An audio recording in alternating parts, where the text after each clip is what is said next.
এই এবার আসুন আমাদের সমাজে আরেকটি ভুল প্রচলন, যেটাকে আমরা বেদাত বললে দোষ হবে না। কি, অনেক এলাকায় দেখবেন ওয়াজ মাহফিল হয়েছে বা মসজিদে একটা জলসা হয়েছে, তো এই জলসার সময় মাগরিবের ফরজ সালাতের পরে এক লোক দাঁড়াইয়া বলতেছে, ভাই মাগরিবের নামাজের পরে বয়ান আছে, আপনারা প্রত্যেকে মাগরিবের সুন্নাতের পরে 2 করে 6 রাকাত আওয়াবিনের সালাত আদায় করবেন, তারপরে বসবেন।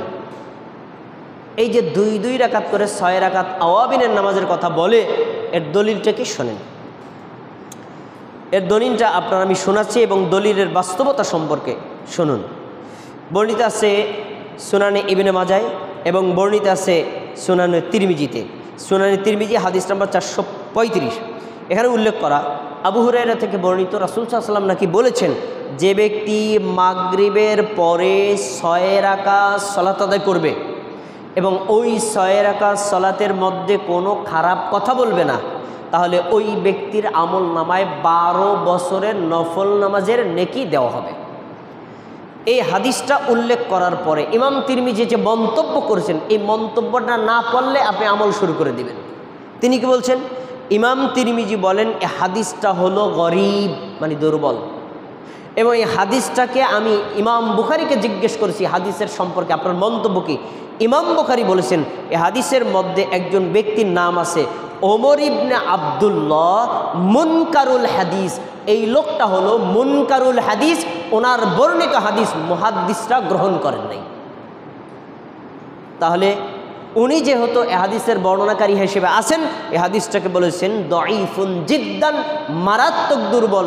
এই দুর্বল হাদিসের উপর ভিত্তি করে 6 রাকাত সালাত আদায় করা যাবে না, বরং বেদাত হবে। এখানে আরেকটা ভুল, এই যে 6 রাকাত সালাত, এখানে শুধু সালাতের কথা বলা আছে, সালাতের কোনো নাম নাই। কিন্তু আমাদের দেশের যারা বলে, তারা বলে যে ভাই 2 রাকাত করে 6 রাকাত আওয়াবিনের নামাজ পড়বেন। এই যে 6 রাকাত নামাজকে আওয়াবিনের নামাজ বলা, এটা আরেকটা বেদাত। কিভাবে বেদাত? রাসূল সাল্লাল্লাহু আলাইহি সাল্লাম সাস্তের সালাত, সালাতুদ দুহাকে বলেছেন আওয়াবিনের সালাত। সাস্তের সালাত কখন? সূর্য যখন একদম মাথার উপর স্থির থাকে, এর আগে যে সালাতটা পড়া হয় নফল সালাত, এর আগে যে সালাতটা পড়া হয় এটাকে বলা হয় সালাতুদ দুহা বা চাশতের সালাত। হাদিস শোনেন, আমি দেখাই। রাসূল সাল্লাল্লাহু আলাইহি ওয়াসাল্লামের হাদিস থেকে স্পষ্ট বর্ণিত, তিনি এটাকে এই আওয়াবিনের সালাত বলেছেন। কোথায়? সহিহ মুসলিম হাদিস নাম্বার 1780।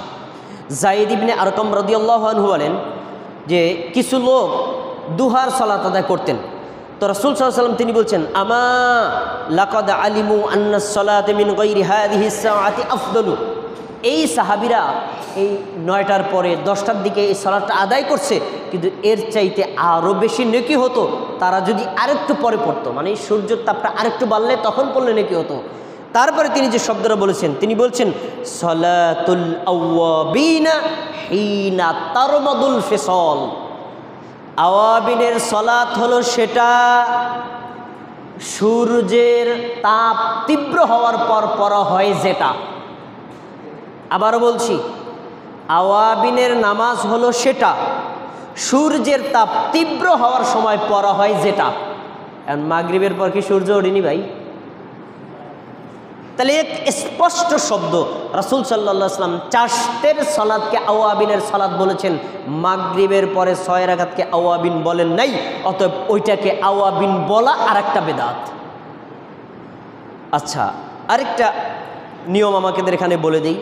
কোনো কোনো এলাকায় আছে খুব ধার্মিক মানুষ যারা, দেখবেন এরা মসজিদে মাগরিবে ঢুকলে আর রাত 10টার আগে বেরোয় না, জিজ্ঞাসা করতে থাকে। এটা দোষ না, ভালো। কিন্তু এই আবেগী মানুষগুলো আবার আরেকটা আমল করে, সেটাও হাদিসটা দুর্বল।